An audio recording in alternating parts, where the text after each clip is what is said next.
तालीम जो है वो हमेशा हमें उसकी पजीराई करनी चाहिए। बिल्कुल। ये 2019 की बात है कि जब कैम्ब्रिज यूनिवर्सिटी ने एक ऑनलाइन पोल करवाया और उस पोल में दुनिया में जो जितने भी तलबा थे उन सबसे कहा गया कि भाई सबसे डेडिकेटेड उस्ताद उसके लिए आप वोट दीजिए। अब इस पोल में जो दुनिया भर से जो 6 लोग शॉर्टलिस्ट हुए उनमें से एक साहब थे पाकिस्तानी और उनका नाम था अहमद साया। और ये ख़बर पूरी दुनिया के मीडिया में शाया हुई। पाकिस्तानियों ने बड़ा फ़ख्र किया जी, बड़ी मुसरत का इज़हार किया।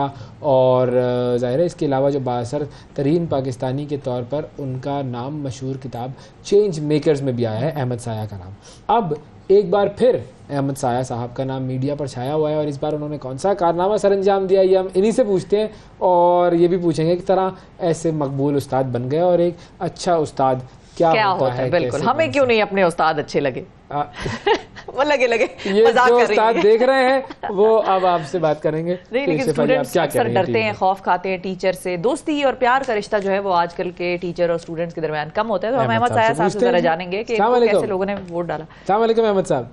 वालेकुम अस्सलाम। अहमद साहब थैंक यू सर, बहुत शुक्रिया आपने प्रोग्राम के लिए वक्त निकाला। सबसे पहले देखिए हमें तो पता है कि क्या कारनामा आपने सर अंजाम दिया है अभी, लेकिन मैं चाहूँगा कि आप अपनी ज़ुबान से बताएं कि ये क्या किया है आपने जिसकी वजह से आप एक मरतबा फिर मीडिया में खबरों की जद में हैं।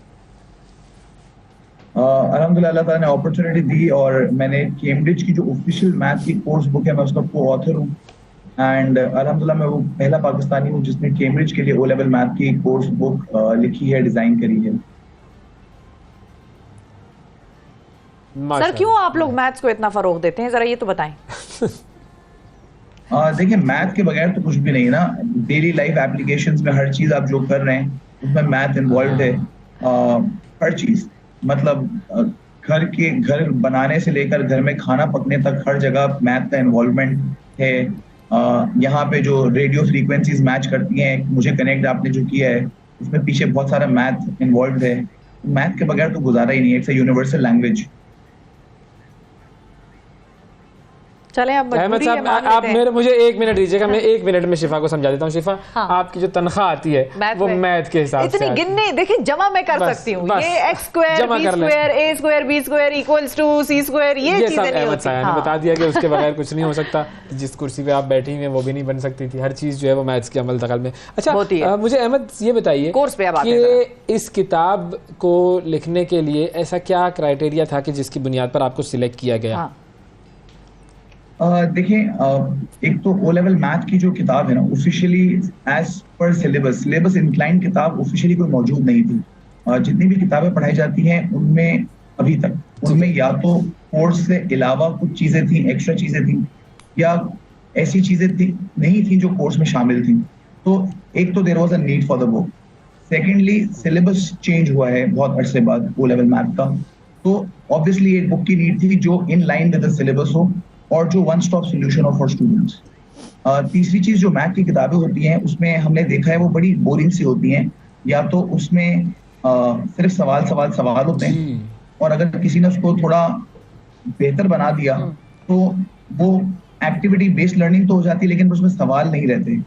तो हमने कोशिश करी कि एक ऐसी किताब बनाई जाए जो सेल्फ लर्निंग भी हो, एक्टिविटी बेस्ड लर्निंग भी हो और वन स्टॉप सोल्यूशन भी हो। इसमें complete syllabus exactly focused onto the syllabus, at the same time lots of practice questions, at the same time real life examples, plus जो concepts हैं उसकी history भी हो। मतलब ये concept क्यों है, जो मैथ लोगों को बोरिंग लगती है या लोग बोलते हैं मैथ का क्या काम है, उसकी वजह ये होती है कि उसको रियल लाइफ से लिंक नहीं किया हुआ होता। हमने इस किताब में मेक श्योर किया है कि आपको वो स्ट्रैटेजीज बताई जाए कि इसका रियल लाइफ इम्प्लीकेशन क्या है, इसमें एक्टिविटी बेस्ड लर्निंग क्या है और उसको किस तरीके से हम लोग डेली लाइफ में चीजों को इस्तेमाल कर सकते। अच्छा अहमद मैं ये भी पूछना चाहूंगा कि मतलब कैसे सिलेक्ट किया कि जो मतलब आपको किस बुनियाद पर और कैसे फोन आया कैम्ब्रिज वालों की तरफ से कि Ahmad we want you to be the co author of this book? अच्छा जब सिलेबस रिवाइज हो रहा था तो उसमें ऑब्वियसली बहुत सारे एजुकेशनिस्ट इन्वॉल्व थे, उनसे फीडबैक वगैरह लिया जा रहा था। ऑब्वियसली मुझसे भी फीडबैक लिया गया था। बहुत सारी चीजों पे हमने अपने राय दी थी कि ये होना चाहिए, ये नहीं होना चाहिए। उसके बाद मेरे पास कैम्ब्रिज यूनिवर्सिटी प्रेस की तरफ से ईमेल आई हुई थी कि अगर आप इंटरेस्टेड हैं बुक लिखने में तो हमें कुछ सैंपल्स भेज दें। मैंने सैंपल्स भेजे जो उनको पसंद आए।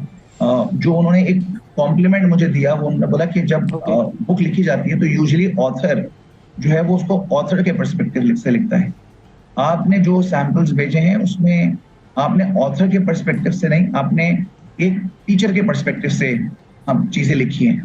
तो दैट मेड थिंग्स डिफरेंट, कि आप ऐसे लिख रहे हैं जैसे बच्चा क्लास में पढ़ रहा है।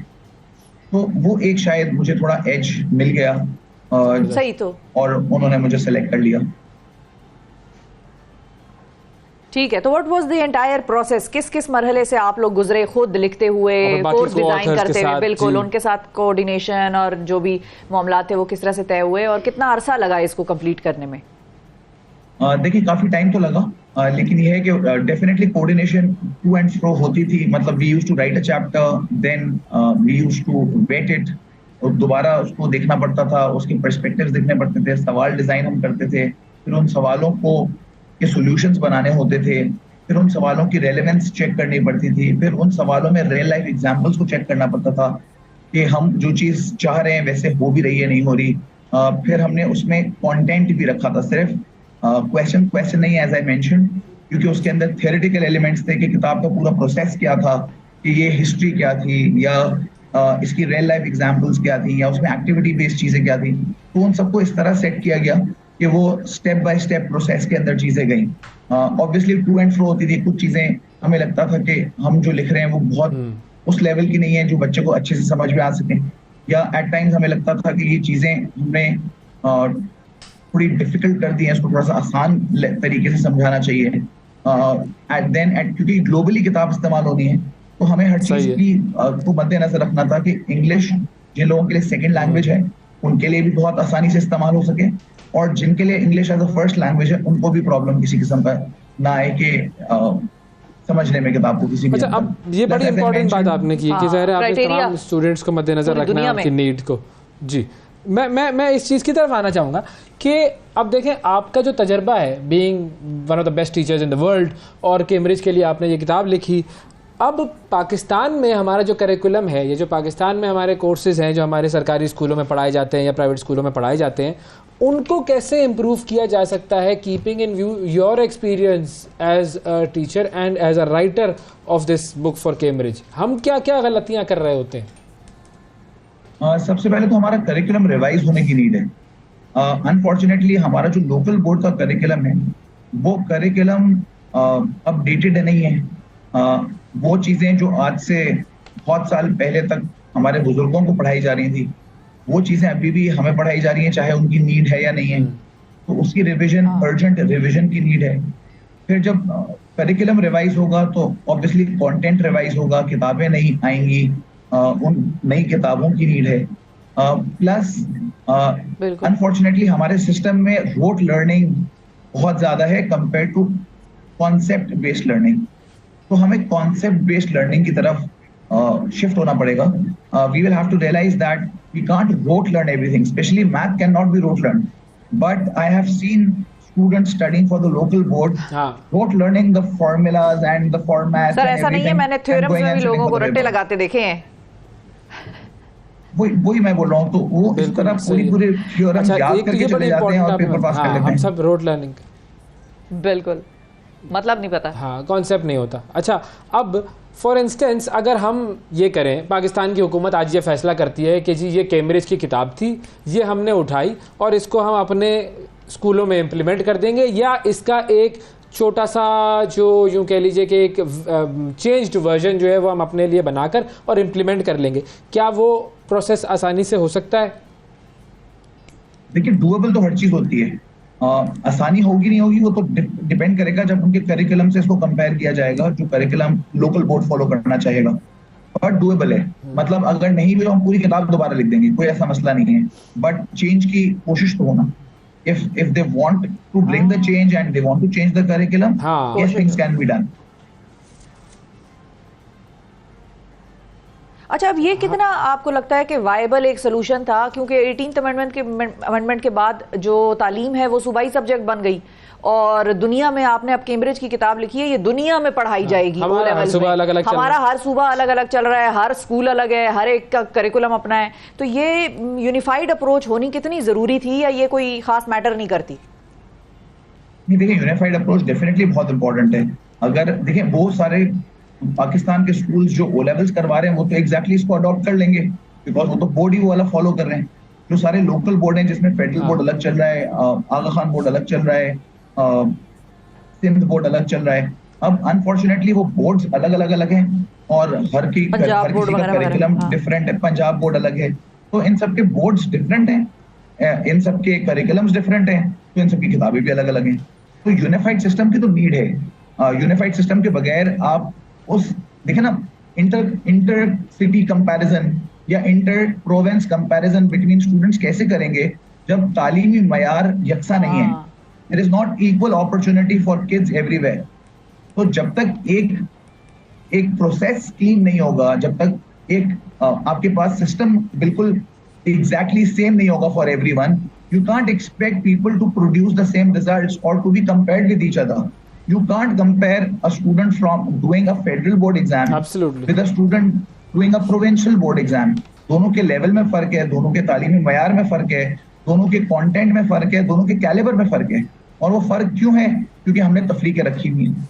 अगर हम यूनिफाइड सिस्टम लाएंगे तो आई थिंक वो तफरीक खत्म हो जाएगी और फिर चीजें बहुत बेहतर हो सकती है। बिल्कुल सही बात है। अच्छा, अब आखिरी सवाल की तरफ मैं आना चाहूँगा। एक तो ये कि आप अहमद साया हैं, आपका साया जब तक स्टूडेंट्स के ऊपर रहता है उस वक्त तक स्टूडेंट्स बड़ा बेहतरीन कमाल करते हैं माशाल्लाह। और अब तो हुकूमत ने भी आपके नाम पर गुलशन इकबाल पे एक सड़क भी बना दी है, लेकिन सड़क से ज़्यादा ज़रूरत इस चीज़ की है कि आपको करिकुलम डेवलपमेंट में शामिल किया जाए, पाकिस्तान के लिए जो तालीमी इदारे हैं उनकी रिवैम्पिंग के लिए इस्तेमाल किया जाए। अच्छा, मुझे ये बताएं कि एक अच्छे टीचर में ऐसी क्या खुसूसियत होनी चाहिए कि जिससे वो जो स्टूडेंट है उसके सारे बैरियर्स खत्म हो जाएं। वो तो चले ठीक है, दिल करे भाई उसकी क्लास में बैठे, उसकी क्लास में बैठने का दिल चाहे और वो उससे रिलेशनशिप एक स्ट्रॉन्ग रिलेशनशिप हो, वो क्या क्वालिटीज होनी चाहिए? देखिए, टीचर को रोल मॉडल होना चाहिए सबसे पहले, वो इंस्पायरिंग होना चाहिए, उसको उसकी कॉल ऑफ फेल में तजाद नहीं होना चाहिए। ये मैं हमेशा बोलता हूँ कि unfortunately there is a difference between teachers by chance and teachers by choice. Majority लोग जो टीचिंग करते हैं वो टीचिंग इसलिए नहीं करते कि वो टीचर बनना चाहते थे, वो टीचिंग इसलिए नहीं करते कि वो इसको अंबिया का प्रोफेशन समझते हैं या अंबिया का काम समझते हैं, वो इसलिए टीचिंग नहीं करते because they are passionate about teaching. Unfortunately, majority of the teachers are those who became teachers because they had no other best alternative. जिनको कोई और काम नहीं मिला, कोई और जॉब नहीं मिली, वो बन गए टीचर्स। तो जब तक टीचर्स खुद क्वालिफाइड टू बी टीचर्स नहीं होंगे, वेल एजुकेटेड नहीं होंगे, और इसलिए टीचर्स नहीं होंगे क्योंकि वो टीचर्स बनना चाहते हैं, वो इंस्पायर करना चाहते हैं, वो चेंज एजेंट्स बनना चाहते हैं, वो रोल मॉडल्स बनना चाहते हैं। जब तक टीचर्स ऐसे नहीं होंगे तब तक ऑब्वियसली स्टूडेंट टीचर रिलेशनशिप भी डेवलप नहीं होगा, तब तक स्टूडेंट्स टीचर्स को अपना आइडियल भी नहीं मानेंगे। वो टीचर जो आएगा अपनी क्लास लेगा और जान छुड़ाएगा, और वो टीचर जो टीचर फॉर क्लास नहीं टीचर फॉर लाइफ होगा, उसमें फर्क होगा। एक वो टीचर होता है जिसकी क्लास एंड होती है तो उसका काम खत्म, और एक वो टीचर होता है फॉर लाइफ बनना चाहिए। बिल्कुल, वेरी इंपॉर्टेंट। क्लास खत्म होने पे क्लास खत्म नहीं होती है, टीचिंग खत्म नहीं होती है, वो तो हमेशा के लिए होता है, वो इंस्पायर कर जाता है। टोटली एग्री विथ यू, बिल्कुल इंस्पायर करने वाला होना चाहिए टीचर्स को। बहुत शुक्रिया अहमद साया साहब, आपने हमें बड़ा इंस्पायर, और हमारी दुआ ये है कि आप इसी तरीके से पाकिस्तान में तलबा को इंस्पायर करते रहें।